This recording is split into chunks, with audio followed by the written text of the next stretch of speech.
사순절 세 번째 주일,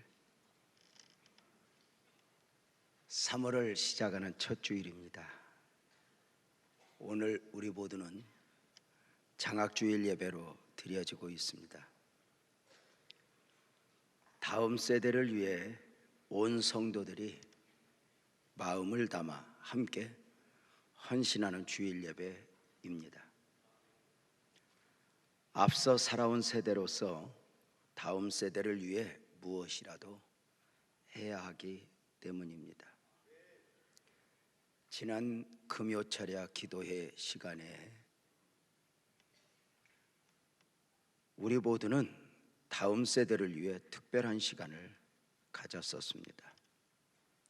다음 세대를 강단에 올라오게 하여 성도님들이, 믿음의 선배들이 저들을 안고 기도하고 축복하는 시간들이었습니다.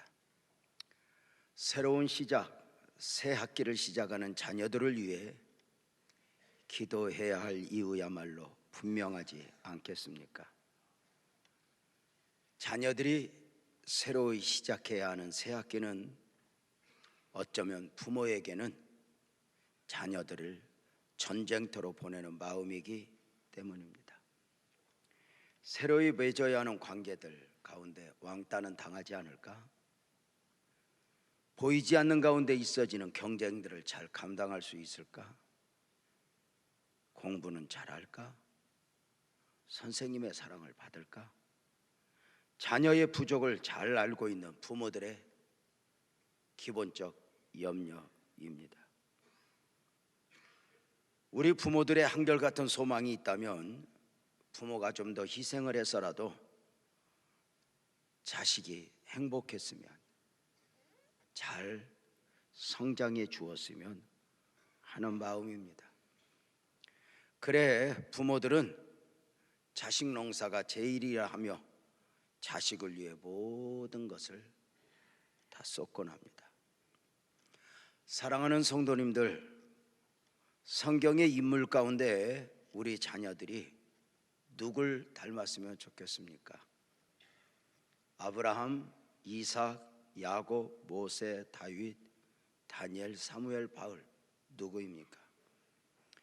오늘 3월을 시작하는 첫 주일, 장학주일 예배에 저는 모세의 시작을 이야기할 것이고, 모세의 시작과 함께 보여지는 그 부모의 영성을 묵상하며 말씀으로 받고자 합니다. 먼저 모세의 생애입니다. 처음 모세의 시작은 참으로 절박함 가운데였지만 장성한 모세는 참으로 대단했습니다. 모세의 생애는 크게 세 단계로 나눌 수 있습니다.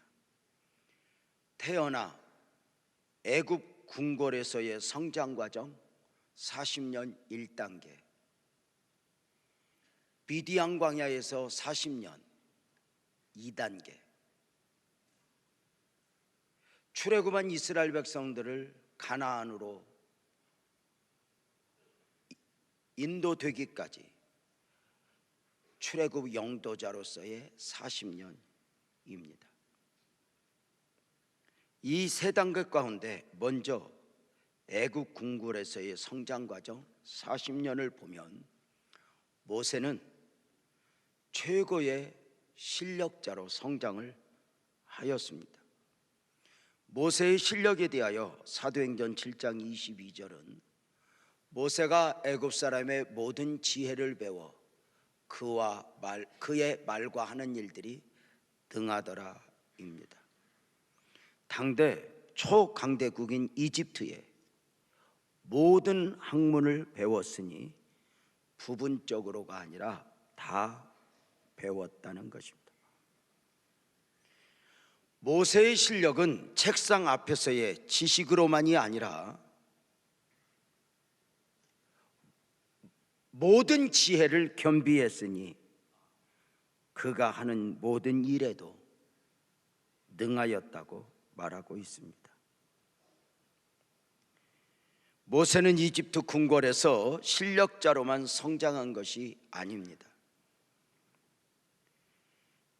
또 하나 최고의 믿음의 사람으로 성장하였으니 히브리서 기자는 그의 믿음을 몇 가지로 표현하니, 먼저 11장 24절에 보면 믿음으로 모세는 장성하여 바로의 공주의 아들이라 칭함받기를 거절했다라고 말을 합니다. 공주의 아들로 그냥 있으면 애굽의 왕이 될 수도 있었을 터인데 거절한 것입니다. 모세의 믿음 두 번째를 히브리서 기자는 영원을 선택하여 영원한 것을 더 좋아하는 믿음이라고 강조하니 11장 25절은 도리어 하나님의 백성과 함께 고난받기를 잠시 죄악의 낙을 누리는 것보다 더 좋아했다, 이렇게 말합니다. 애굽에서의 왕으로의 삶, 그리고 많은 금은보화, 이것과 함께 누리는 것보다든 하나님의 백성과 함께 고난받는 그 길을 선택했다 하니 바로 하늘의 상급을 바라보면서입니다. 히브리서 11장 26절을 계속하여 보면 모세는 그리스도를 위하여 받는 수모를 애굽의 모든 보화보다 더 큰 재물로 여겼으니 이는 상주심을 바라봄이라입니다. 모세가 바라보았던 상급은 무엇이겠습니까? 당대의 총강대국인 이집트의 왕위를 거절하고 금은보화를 거절하고서 기대했던 상급이라면 이 땅에 있을 수 있겠습니까? 모세는 하늘에서 얻을 상급을 소망하는 가운데 거절할 것을 거절하고 무엇이 더 귀한가 진정한 가치를 품고 세상과 신앙적 싸움을 싸워 이겨낸 것입니다. 하늘의 상급입니다. 스데반이 돌에 맞아 순교하여 죽어가면서 원수를 위해 기도하고 용서할 수 있었던 이유는 하늘에서의 상급을 품었기 때문입니다. 스데반이 순교로 죽어가면서 보았던 것이 무엇입니까? 사도행전 7장 55절 56절을 보면 스데반이 성령 충만하여 하늘을 우러러 주목하여 하나님의 영광과 및 예수께서 하나님 우편에 서신 것을 보았다.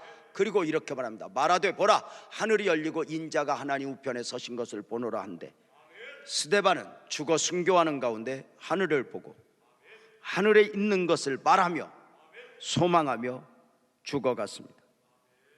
하늘이 없다면 기독교 복음 신앙에 가치가 있을 수 없습니다.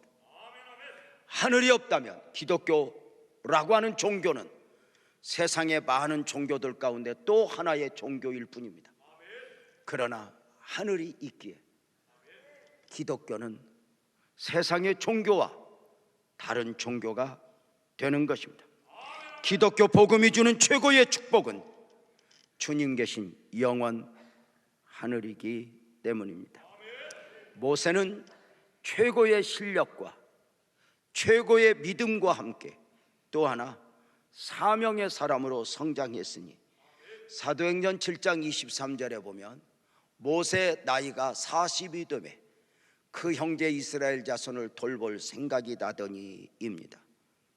모세는 처음부터 사명의 사람으로 태어났고 민족 구원의 사명을 안고 성장했으니 언제나 모세는 그 방향을 모세가 원하는 모세가 아니라 하나님이 원하시는 모세로의 방향을 잡고 삶을 만들어냈습니다. 모세는 최고의 실력자로, 최고의 믿음의 용사로, 최고의 사명자로 성장한 것만이 아니라 모세는 열정도 있었습니다. 사람이 좋은 생각을 하지만 마음은 원이로되 육신이 약하기다. 이걸 삶으로, 행동으로 옮긴다는 것이 쉽지 않은데 모세는 열정이 있었으니 사도행전 7장 24절에 보면 한 사람이 원통한 일 당함을 보고 보호하여 압제받는 자를 위하여 원수를 갚아 애굽 사람을 죽였다, 이렇게 말합니다. 불의를 보고 그리고 하나님의 사람을 보호하기 위해 그는 행동으로 나섰던 것입니다. 정리합시다. 모세는 최고의 실력자로, 최고의 믿음의 용사로, 최고의 사명자로, 최고의 열정맨으로 성장했다. 우리네 자녀들이 이렇게 멋지게 성장했으면 좋겠다. 이것이 우리 모두의 바람이곤 합니다. 놀라운 것은 이렇게 완벽하게 멋지게 성장한 모세를 하나님은 아직 안 돼 하고 미디안 광야에 보내면서 모세의 두 번째 생애가 시작이 됩니다. 미디안 광야에서 40년입니다. 모세가 미디안 광야에서의 어떤 삶을 살아냈을까? 성경은 그 40년을 정확하게 말해주고 있지는 않습니다. 그런 가운데 우리는 출애굽기 3장 1절 한 절에서 모세가 미디안 광야에서 40년 동안 어떤 삶을 살아냈을까 우리는 상상을 해봅니다. 모세가 미디안 광야에서 그의 장인 미디안 제사장 이드로의 양떼를 치더니 지금 이때가 모세 나이 80입니다. 자신의 양떼도 아닌 장인 이드로의 양떼니 처가살이 했고, 그리고 그 장인의 양떼를 치니 그 모습, 정말 어쩌면 들판에서 양치는 노인의 모습은 그 모습 안에서 누가 과연 이 사람이 과연 애굽의 왕이 될 수 있었던 사람이었는가, 그 정도의 실력이 있었던 사람이 있는가 볼 수 있겠어요. 그가 그 양떼를 광야 서쪽으로 인도하여 하나님의 산 호렙에 이르렀다라고 말합니다. 여기 하나님의 산 호렙의 이름에 이 부분을 주목해야 합니다. 호렙산을 하나님의 산이라 명명한 것인데, 그렇다면 호렙산이 모세 이전에도 하나님의 산이었을까? 아닙니다. 평범한 산입니다. 모세 이후에는 그러면 그 산이 영원히 하나님의 산일까? 아니요, 평범한 산입니다. 단 모세에게만 하나님의 산입니다. 어찌 호렙산이 모세에게 하나님의 산이 될 수 있었을까? 모세가 광야 40년 동안, 미디안 광야 40년 동안 그의 장인 집에 머무를 때 그가 이방 제사장이니 아마도 우리식으로 표현하면 향불을 피우고 때가 되면 제사를 드리게 될 것입니다. 아마도 모세는 그때마다 기본적으로 가진 믿음이 있었기에 그것을 품을 수 없어 그는 나는 양을 치고 오겠습니다 하고 외로울 때마다 그 산에 올라 하루하루 하나님을 만나 하나님과 교제하다 보니 다른 사람에게는 평범한 산이 적어도 모세에게는 하나님의 산이 되었던 것입니다. 하나님을 만나는 곳, 하나님과 교제하는 곳 말입니다. 모세는 그 40년 동안 하나님과 교제했고, 미디안 광야 40년 동안 모든 것을 내려놓는 시간들이었습니다. 무엇보다도 미디안 광야 40년은 나중 출애굽한 이스라엘 백성들을 가나안으로 인도하는 여정 중에 그 광야 40년을 미리 몸으로 삶으로 경험하는 시간들이었습니다.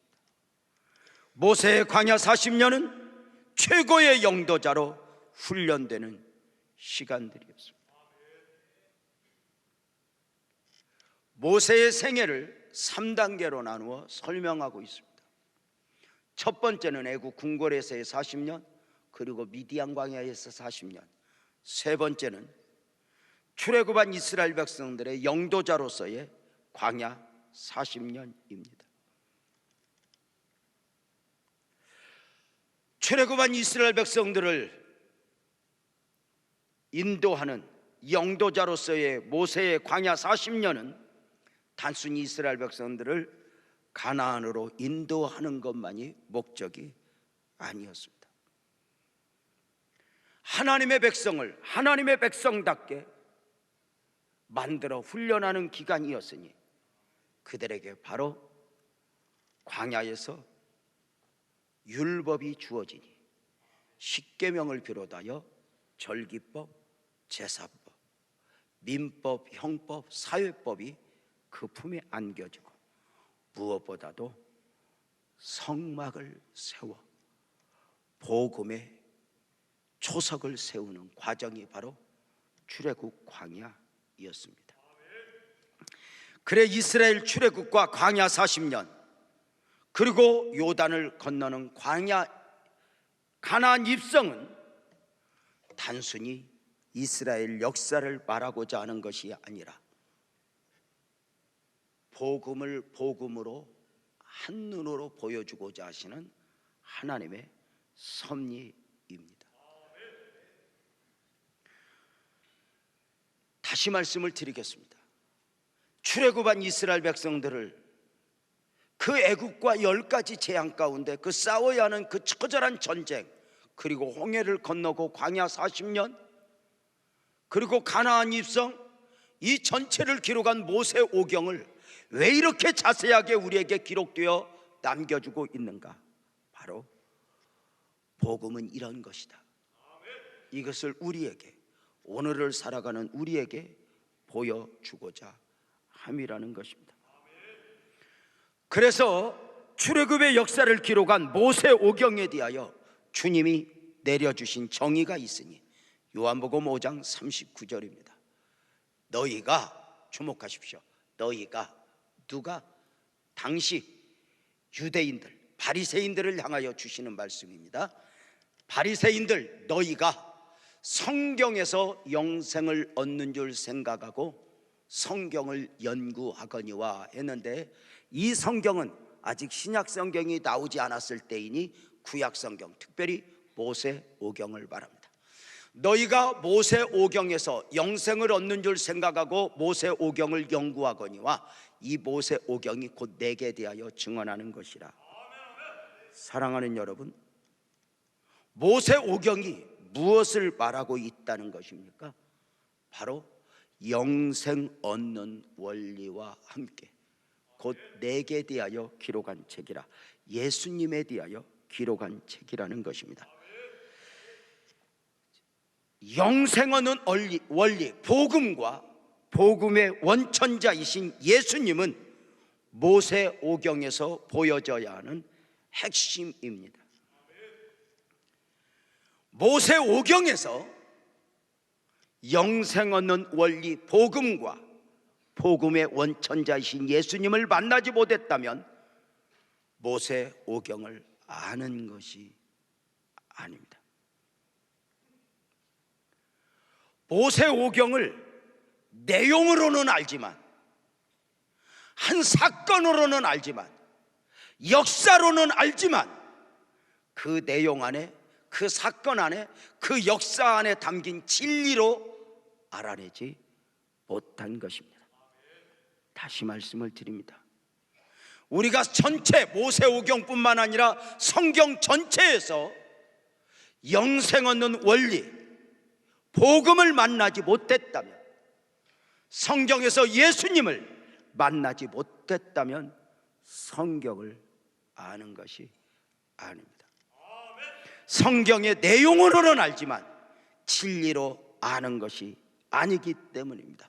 요한복음 8장 32절은 그래 이렇게 말합니다. 성경 내용을 알지니 성경 내용이 너희를 자유케 하리라, 이렇게 말하지 않습니다. 진리를 알지니 성경 내용 안에 담겨진 진리를 알지니. 누구에게? 유대인들에게 말하는 것입니다. 누구에게? 바리새인들에게 외치는 주의 음성입니다. 진리를 알지니 진리가 너희를 자유케 하리라. 성경의 내용과 역사를 아는 것으로가 아니라 진리를 아는 것으로, 진리가 자유케 하는 것입니다. 종종 드리는 말씀이지만 우리 성도들은 아마 부담 없이 듣겠죠. 우리는 성경을 들고 다니지만 성경을 믿는 사람들이 아니라고 말을 합니다. 우리는 이렇게 말합니다. 성경을 믿는 것이 아닙니다. 성경이 말하는 것을 믿는 것입니다. 이렇게 말해요. 그러니까 성경이 말하는 것을 모르면 이 성경은 또 하나의 종교 서적이 되고 맙니다. 그러나 성경이 말하는 것은 무엇이냐? 성경이 말하는 것이 바로 진리입니다. 진리의 핵심이 무엇이냐? 바로 영생 얻는 원리, 천국 가는 원리와 함께 바로 그 천국 가는 원리, 복음과 더불어 복음의 원천자이신 예수님입니다. 사랑하는 여러분, 그래서 성경은 예수님에 대한 기록이요, 예수님을 믿고 천국 가는 원리입니다. 더 중요한 게 있습니다. 복음을 복음으로만 아는 것이 아니라 그 복음이 나의 복음이 되어야 한다는 것입니다. 복음을 역사적으로, 예수님이 십자가에서 죽으셨대, 부활하셨대, 다시 오셨대, 이걸 아는 정도가 아니라 나와 밀접한 관계가 있는가입니다. 왜 신학자들은 그 옛날 사건, 출애굽의 역사를 왜 그 안에 내가 있었다고, 홍해를 건널 때 그 안에서 내가 보여줘야 한다고, 가나안 입성하는 무리들에게서 왜 내가 보여줘야 한다고 말하는 것일까? 나의 복음을 강조하는 것입니다. 사랑하는 여러분, 이게 굉장히 중요합니다. 그래서 왜 하나님이 사람의 몸을 입고 오셨습니까? 이렇게 말해야 됩니다. 나를 위해. 이게 나의 복음입니다. 나를 위해, 나를 위하여, 이렇게 말하는 것입니다. 그가 찔림은 나 유재명의 허물을 인하며, 그가 상함은 나 유재명의 죄악을 인함이라. 나와 관계가 있어야 이것이 나의 복음이 되는 것입니다. 한번 따라서 합시다. 나를 위하여. 제가 묻겠습니다. 크게 대답해 주세요. 입술로 시인합시다. 하나님이 왜 사람의 몸을 입고 오셨습니까? 왜 고난 받으셨습니까? 왜 십자가에 죽으셨습니까? 왜 부활하셨습니까? 왜 승천하신 주님이 다시 오십니까? 나를 위하여. 나를 위해 오신 주님, 나의 죄를 위하여서. 나 그만할래. 나 이거 하려면 엄청 연습해야 돼. 얘가 약간 음치라. 근데도 노력해서 하는데 표정이 전혀 기대하는 바가 없기에. 사랑하는 여러분, 나를 위해, 이게 나의 복음입니다. 그러니까 많은 목사님들이 성경을 내용으로 가르치다 보니까 윤리적 접근을 합니다. 윤리적 접근을 하면 최고로 접근할 수 있는 사람들이 유대인, 히브리 사람들입니다. 저들은 성경을 진리로 아는 게 아닙니다. 왜? 예수님을 만나지 못했고 영생 얻는 원리를 알지 못했기 때문에. 그래서 고린도후서 3장에 저들은 성경을 읽을 때 그 마음에 수건을 덮고 읽고 있다고 말하고 있습니다. 진리를 보지 못하는 것입니다. 진리를 알지니 진리가 너희를 자유케 하리라. 나는 여러분 모두를 축복할진데 말씀을 들을 때마다 제가 전하고자 하는 것 이상의 많은 진리들이 여러분에게 보여지고 깨달아지고 믿어지는 복된 축복이 있기를 주님의 이름으로 축원합니다. 모세의 생애를 크게 세 가지로 구분하여 말씀을 드렸습니다. 애굽의 궁궐에서의 40년, 미디안 광야에서 40년, 출애굽 영도자로서의 40년. 이제 모세의 시작 가운데 보여지는 모세 부모의 영성을 보려고 합니다. 왜 부모의 영성을 보는가? 모세가 모세 되는 데는 하나님의 은혜임과 더불어 바로 그 부모의 영성을 배경으로 하고 있기 때문입니다. 어느 한 사람의 영성은 저절로가 아닙니다. 반드시 누구에겐가 영향을 받아야 합니다. 마치 바울에게 있어 영적 아들로 절대 인정을 받았던 디모데의 믿음이 어느 날 그냥 저절로 있어진 것이 아니었던 것처럼 말입니다. 디모데후서 1장 5절은 이렇게 말했죠. 이는 내 속에, 디모데야, 내 속에 거짓이 없는 믿음이 있음을 생각함이라. 네 믿음은 거짓이 없어. 근데 이 믿음이 너 안에 있어지게 된 것은 바로 뭐냐면 너의 외조모, 외할머니 로이스와 너희 어머니 유니게 속에 있는데 그 믿음이 너에게도 보여지는구나. 이스라엘은 모계 사회거든요. 그래, 너에게도 있구나, 이거란 말이에요. 저절로 되어지는 것이 아니죠. 한 자녀의 삶이 자녀의 삶만이 아니에요. 우리 교회 안수 집사님 한 분이 저에게 이렇게 말씀하시더라고요. 아버지의 신실함으로, 아버지의 희생으로 성장하여 은혜를 입고 살아가는 그가 이렇게 말했어요. 목사님, 우리 부모님이 심어서 내가 살고요, 내가 심어서 우리 아이들이 살아요. 이렇게 말합니다. 그러면서 이렇게 말합니다. 내가 믿음으로 살아야 하고 내가 믿음으로 몸부림을 치는 이유는 나만의 문제가 아니에요. 우리의 아이에게 영향을 주기 때문이에요 라고 말하는 것입니다. 부모가 심어서 내가 살고 내가 심어서 자녀가 산다? 여러분, 신앙은 나만의 문제가 아니에요. 내가 어떤 중요한 결정을 내릴 때 이것이 영적인 결정이라면 내 자식도 함께 품고 결정을 내려야 함에 소중합니다. 나만의 문제가 아니죠. 모세의 시작은 처절함이었죠. 당시 아들로 태어나면 나일강에 던져 죽여야 하는 바로의 명령, 바로의 법이 선포된 가운데에 모세가 태어났으니까요. 만약에 당시 아들로 태어났는데 그 아들을 죽이지 않으면 가족 모두가 죽어야 하는 법 가운데 태어났으니 어쩌면 당시 아들로 태어난 모세는 부모에게 복덩어리가 아니라 염려였을 것입니다.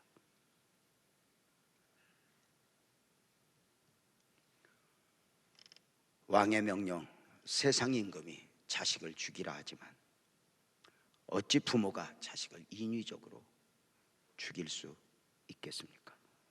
놀라운 것은 그 처절한 상황 가운데서 모세 부모의 믿음, 영성이 보여진다는 것입니다. 역시 모세의 부모의 믿음도 그냥 있어진 것이 아닙니다. 모세 부모를 성경 출애굽기 2장 1절은 처음 이렇게 소개합니다. 레위 가족 중 한 사람이 가서 레위 여자에게 장가들어, 이렇게 말합니다. 모세의 부모 이야기죠.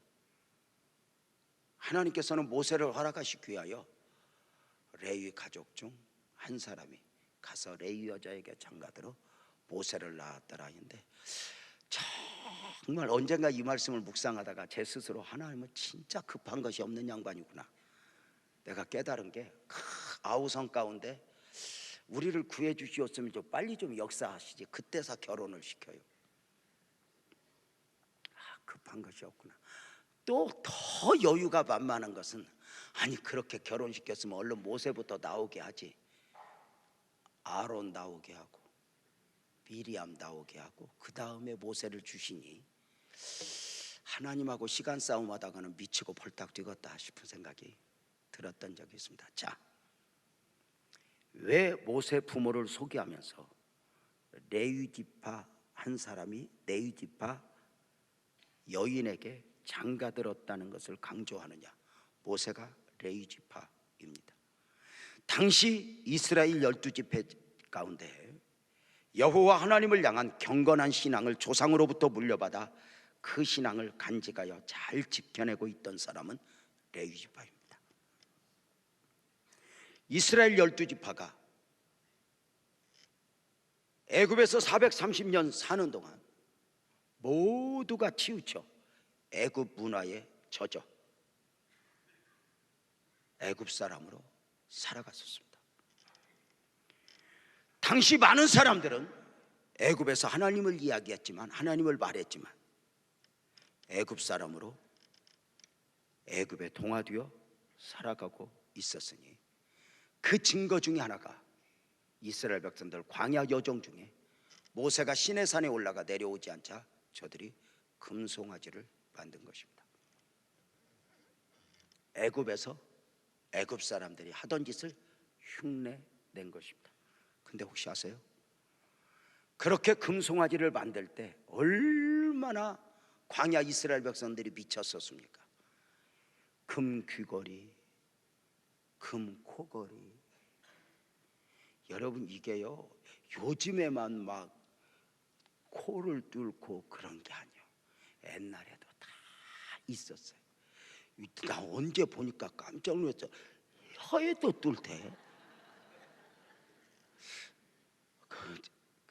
또 귀는 그런 대로 이렇게 보아줄 만한 것 같아요. 이렇게 몇 개, 처음에는 그것도 몇 개, 서너 개 이렇게 해도 이렇게 좀 부담스럽더니 요새는 괜찮은 것 같아. 저도 좀 언제 하고 올까 생각 중이에요.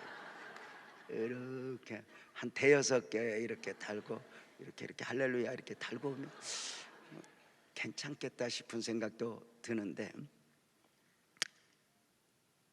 여러분, 그 온 지파들이 금송아지를 만드는데 미쳐 날뛸 때 거기에서 외로이 신앙을 지키고 금송아지 만드는데 동참하지 않았던 지파가 레위 지파입니다. 산에서 내려온 모세의 외침을 보십시오. 출애굽기 32장 26절이죠.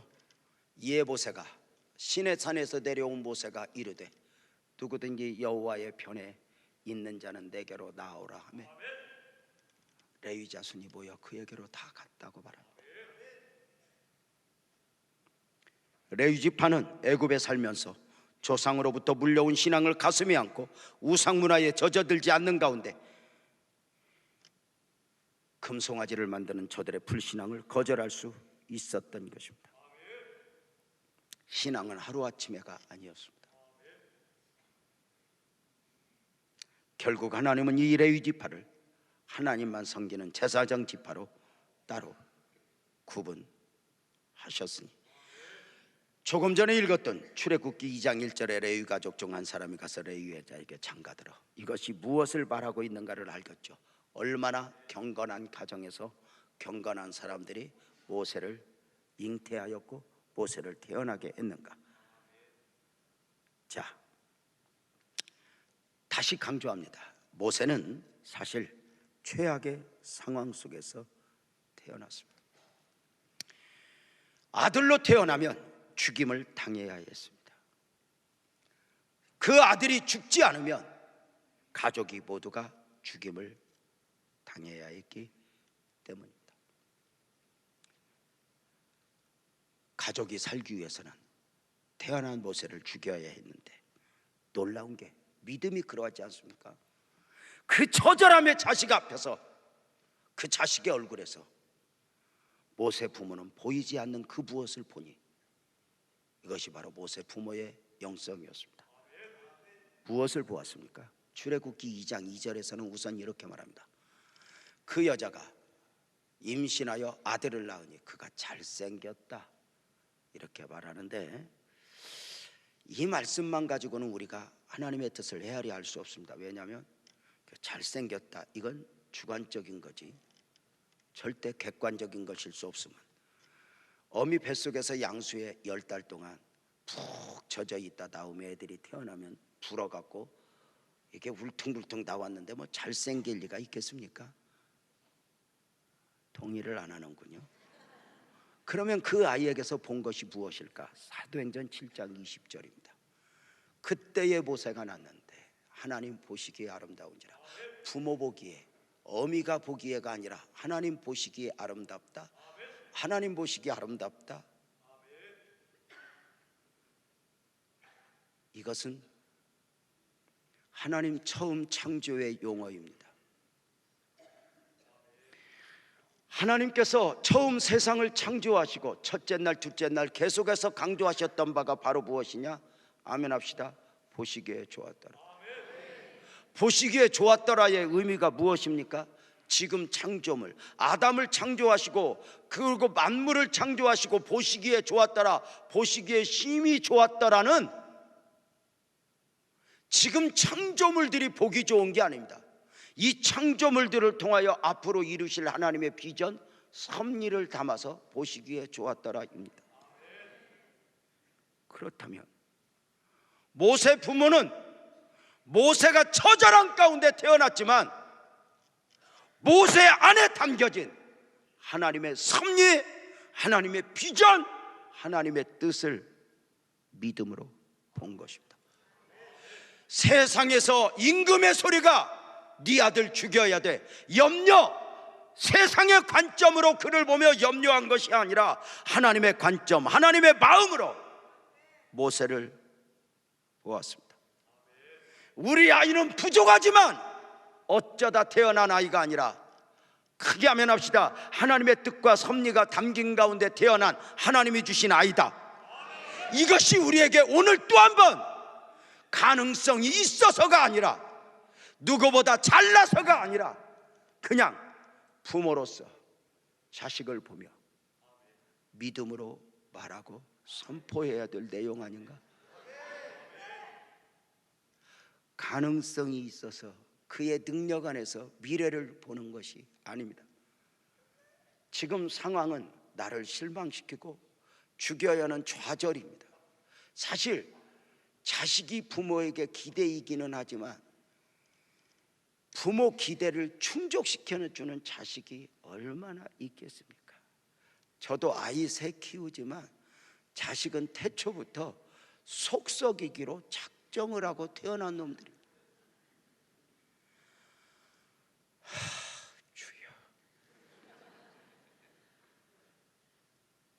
자식은 9가지 미친 짓 하다가, 미운 짓 하다가 한 가지 이쁜 짓 해서 그냥 쌤쌤 만드는 게 자식입니다. 계산 감각이 마비되지 않으면 자식 키울 수 없습니다.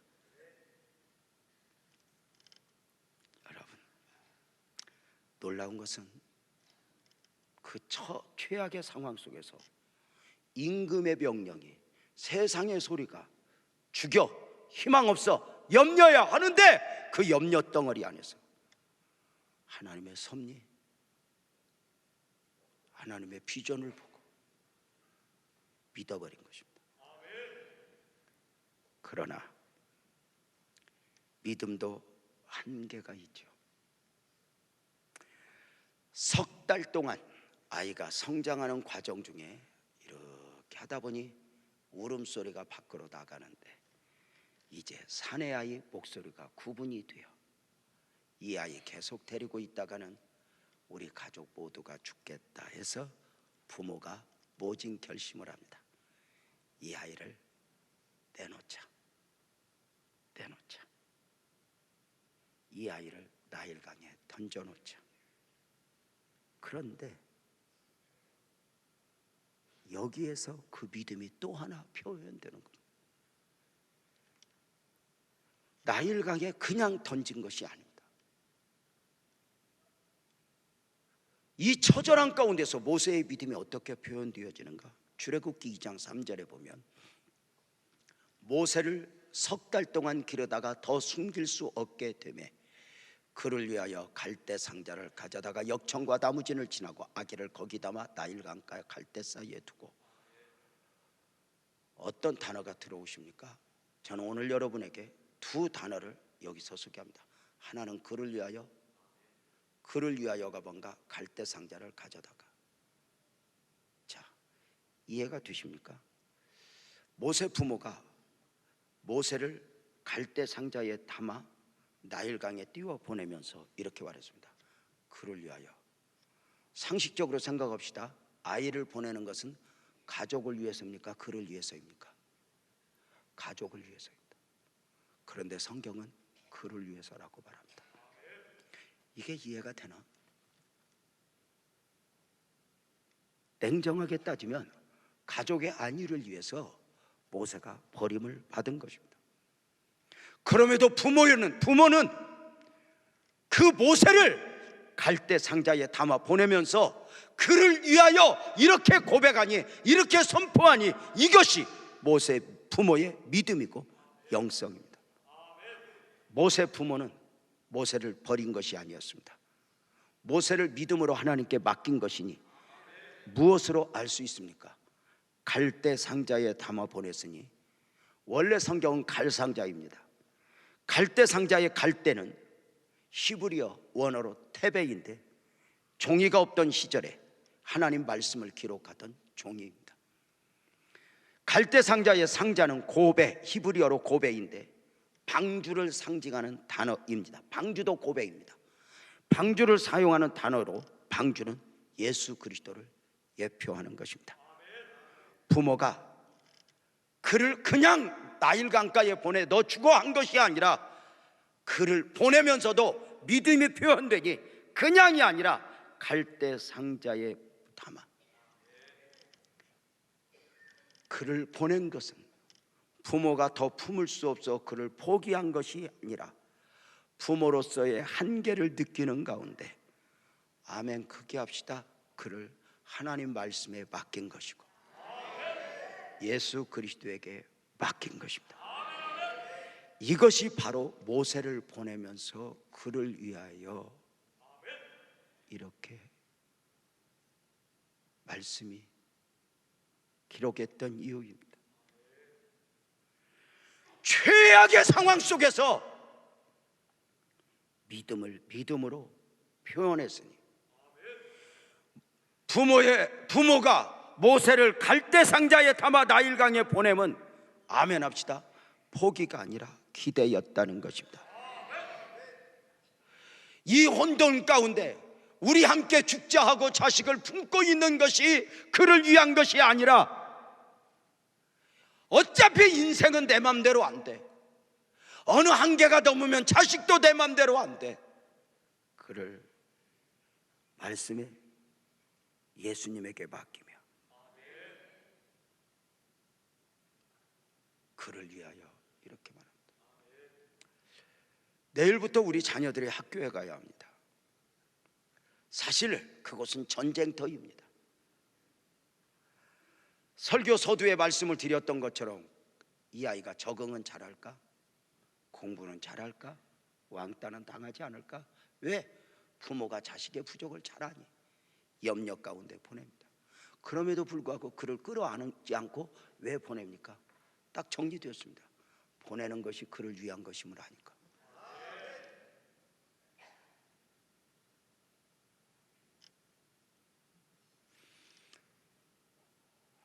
걱정돼. 많은 부모들 중에 이 또 어설픈 똑똑이들이 학교에 보내지 않고 가정에서 공부를 시키는 경우도 있는데, 아주 특별한 경우가 아니면 오히려 보냄보다 실수할 가능성이 있으면 우리 자녀들이 할 수 있거든.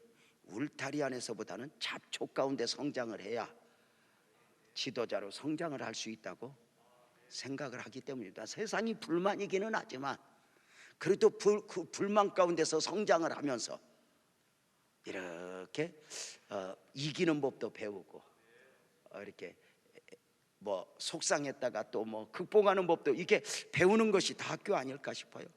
자, 끌어안는 게 옳은가? 아니, 그를 위하여 우리에게 이 믿음이 필요합니다.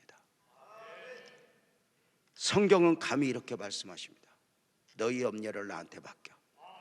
어쩌면 모세를 붙들고 씨름하는 그에게 우리 주님이 감동을 주었을지 모릅니다. 너 모세 나한테 맡겨. 너희 염려를 주께 맡겨라.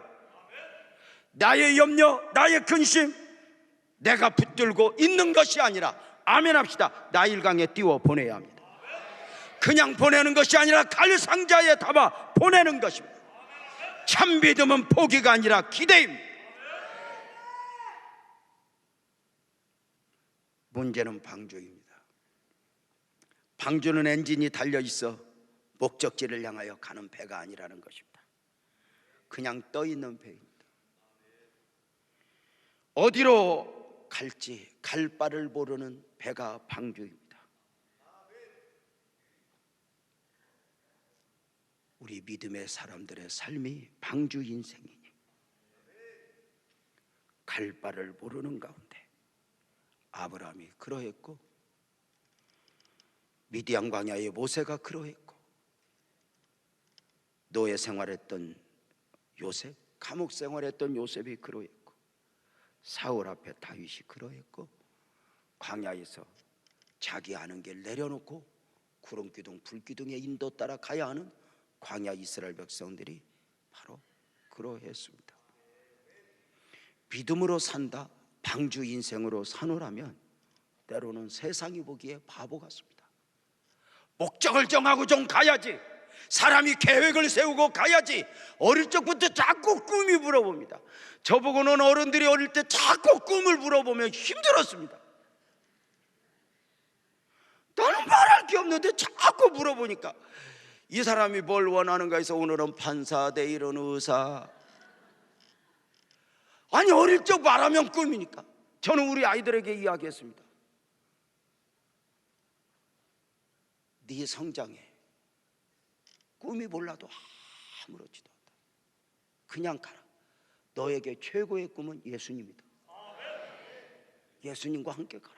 바보같이 가죠. 바보 같아 보여. 믿음으로 산다는 것은 어쩌면 바보 같아요. 오늘 하루밖에 믿음으로, 오늘 하루하루 믿음으로 살다 보니까 바보 같아요. 그래서 뭔가 목적을 정하고 뭔가 진취적으로 적극적 사고로 가는 사람과 달리 믿음으로 살면 이렇게 바보 같고, 부르는 노래가 내일 일은 다 몰라요, 하루하루 살아요, 이렇다 보니까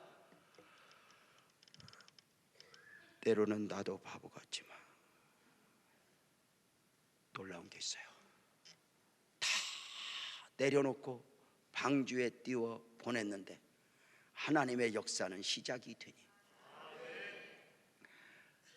그때 마침 바로의 공주가 나일강에 목욕하러 왔다가 갈대 상자를 보고 그 아이의 울음소리를 듣더니 그 상자를 열어보니 아이인데, 그 아이가 얼마나 좋은 마음이 담겼는지 아이를 보면서 그를 데리고 가서 아들을 삼고, 아들을 삼는 중에 유모를 구하다 보니 모세의 엄마가 유모가 되기로 하고 인류 역사상 최초로 자기 자식을 돈 받고 젖먹이는 엄마로 등극을 하게 됩니다.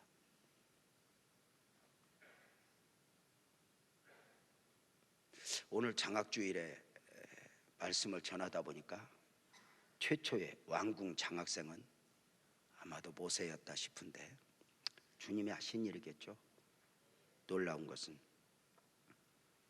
최고의 절박한 가운데 태어났지만 최악의 상황 속에서 최고의 환경으로 하나님은 몰아가셨고, 그로 하여금 애굽의 모든 지혜와 학문을 다 배웠다는 증거가 어디 있을까요? 애굽의 모든 지혜와 학문을 다 배웠다. 그 학문만 배운 게 아닙니다. 그 지혜만 배운 것이 아닙니다. 믿음으로 그것을 배우니 결론은 딱 하나입니다. 애굽 별거 없어. 요것까지 함께 배운 겁니다. 그래서 그 애굽을 거절합니다. 애굽의 왕자리 거절합니다. 하나님의 백성과 함께 고난받는 그 길을 선택합니다. 그리스도를 위한 능욕을 선택합니다. 내게 있어 소망은 애굽이 아니라 그리스도 안에 하늘에 있다고 믿기 때문에. 사랑하는 여러분, 이제 여러분에게 부탁을 드립니다. 자식 염려 너무 많이 하지 마십시오. 자식 너무 끌어안고 그렇게 고민하지 마십시오. 여러분이 끌어안고 고민한다고 해서 될 자식이 아님을 이미 여러분과 부모 사이에 배운 바입니다. 갈대 상자에 담아 주님 이 아이 맡깁니다. 말씀에 맡깁니다. 주님이 만들어줄 거 믿으면 아멘. 자식 염려가 가장 큰 염려인데 이것만 맡기면 우리 자유할 수 있잖아. 다 맡겨요. 맡겨. 이게 놀라운 은혜인 게, 저도 우리 엄마가 일찍 죽었어요. 저는 우리 엄마 아빠 얼굴도 몰라요. 워낙 일찍 돌아가셔서. 그러고 보니까 여러분, 제가 우리 엄마가 나를 키웠어? 하나님이 다 키웠어? 그렇지, 하나님이 다 키웠어. 여러분도 너무 애들 오래 끌어안고 있지 마. 일찍 죽어주는 게 도움이 될지도 몰라요. 혹시 오해하면 안 됩니다. 우리 못난 부모들 죽으라고 막 저렇게 그렇게 생각을 하면 안 됩니다. 그러면 죽어야 됩니다. 여러분 보십시오. 이건 제가 역설적 광고입니다. 끌어안으면 끌어안는 만큼 옳은 게 아닙니다. 자식 앞에서 나는 누구이고 누구여야 하는가, 이 새 학기를 시작하면서 여러분의 염려 안에 아멘합시다. 믿음을 담으십시오. 자식을 향한 염려 안에 기도를 담으십시오. 우리는, 사람은 가능성을 보고 아이를 이야기하지만 우리 하나님은 가능성이 아니라 당신의 방법으로, 당신의 섭리 안에서 당신의 뜻을 이루어 가실 걸로 믿고, 사랑하는 여러분들, 아자! 믿음으로 승리합시다. 믿음으로 힘차게 달려갑시다. 자식들 위해서 기도합시다. 자식을 축복하실 하나님을 기대합니다.